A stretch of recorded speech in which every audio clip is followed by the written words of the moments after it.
నిర్గమాకాండము 15వ అధ్యాయము. అప్పుడు మోషేయు ఇశ్రాయేలును యెహోవాను గూర్చి ఈ కీర్తన పాడిరి. యెహోవాను గూర్చి గానము చేసెదను, ఆయన మిగులు అతిశయించి జయించెను. గుర్రమును దాని రౌతును ఆయన సముద్రంలో పడద్రోసెను. యెహోవాయే నా బలము, నా గానము, ఆయన నాకు రక్షణయు ఆయను. ఆయన నా దేవుడు, ఆయనను వర్ణించెదను. ఆయన నా పితరుల దేవుడు, ఆయన మహిమ సన్నతించెదను. యెహోవా యుద్ధశూరుడు, యెహోవా అని ఆయనకు పేరు. ఆయన ఫరో రథములను అతని సేనను సముద్రంలో పడద్రోసెను. అతని అధిపతుల్లో శ్రేష్ఠులు ఎర్ర సముద్రములో మునిగిపోయిరి. అగాధ జన్మలు వారిని కప్పెను.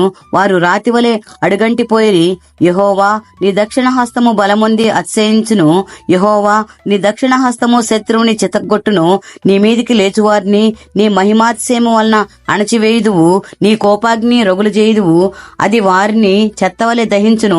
నీ నాసికారంధ్రంలో ఊపిరి వలన నీళ్లు రాశిగా కూర్చబడెను. ప్రవాహములు కుప్పగా నిలిచెను. అగాధ జలములు సముద్రం మధ్య గడ్డకట్టెను. తరిమేదను కలుసుకొనేదను, దోపుడు సొమ్ము పంచుకొనేదను. వాటి వలన నా ఆశ తీర్చుకొనేదను. నా కత్తి దూసెదను. నా చెయ్యి వారిని నాశనము చేయునని శత్రువు అనుకొనెను. నీవు నీ గాలిని విసరజేసితివి, సముద్రము వారిని కప్పెను. వారు మహా అగాధమైన నీళ్లలో శేషం వలె మునిగిరి. యెహోవా వేల్పుల్లో నీ వంటి వాడెవడు? పరిశుద్ధతను బట్టి నీవు మహనీయుడవు. స్తుతి కీర్తనను బట్టి పూజ్యుడవు. అద్భుతములు చేయువాడవు. నీ వంటి వాడెవడు? నీ దక్షిణ హస్తమును చాపితివి, భూమి వారిని మృంగివేసెను. నీవు విమోచించిన ఈ ప్రజలు నీ కృపచేత తోడుకొని పోతివి. నీ బలము చేత వారిని నీ పరిశుద్ధాలయమునకు నడిపించితివి. జనములు విని దిగులు పడును. ఫిలిస్తీయ నివాసులు వేదన కలుగును. ఎదోము నాయకులు కలవరపడుదురు. మోయాబు బలిష్టకు వణకు పుట్టును.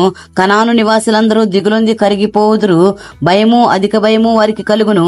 యెహోవా నీ ప్రజలు అద్దరికి చేరు వరకు, నీవు సంపాదించిన ఈ ప్రజలు అద్దరికి చేరు వరకు నీ బాహుబలము చేత పగవారు రాతివలే కదలకుందురు.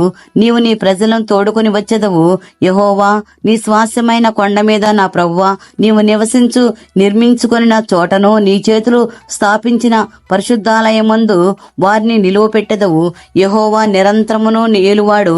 ఫరో గుర్రములు అతని రథములు అతని రౌతులను సముద్రంలో దిగక యెహోవా వారి మీదికి సముద్ర జలములను మళ్లించెను. అయితే ఇశ్రాయేలు సముద్రము మధ్యను 6 నెలలను మీద నడిచిరి. మరియు అహరోను సహోదరియు ప్రవక్తియునగు మిర్యాము తంబురను చేత పట్టుకొనెను. స్త్రీలందరూ తంబురతోనూ నాట్యముతోనూ ఆమె వెంబడి వెళ్ళగా మిర్యాము వారితో కలిసి ఇట్లు పల్లవి ఎత్తి పాడెను. యెహోవాను గానము చేయుడి, ఆయన మికులు అతిశయించి జయించెను. గుర్రములు దాని రౌతులు సముద్రంలో ఆయన పడద్రోసెను. మోషే ఎర్ర సముద్రం నుండి జనులను సాగజేయగా వారు షూరు అరణ్యంలోనికి వెళ్లి దానిలో 3 దినములు నడిచిరి. అచ్చట వారికి నీళ్లు దొరకలేదు. అంతలో వారు మారాకు చేరిరి. మారా నీళ్లు చేదైనవి గనుక వారు ఆ నీళ్లు త్రాగలేకపోయిరి. అందువలన దానికి మారా అను పేరు కలిగెను. ప్రజలు మేమేమి త్రాగుదమని మోషే మీద సణుగు కొనగా అతడు యెహోవాకు మొరపెట్టెను. అంతటా యెహోవా అతనికి ఒక చెట్టును చూపెను. అది ఆ నీళ్లలో వేసిన తరువాత నీళ్లు మధురములాయెను.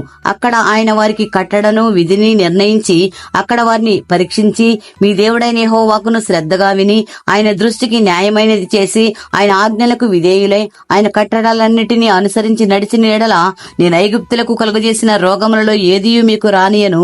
నిన్ను స్వస్థపరచు యెహోవాను నేనే అనెను. తరువాత వారు ఎలీముకు వచ్చిరి.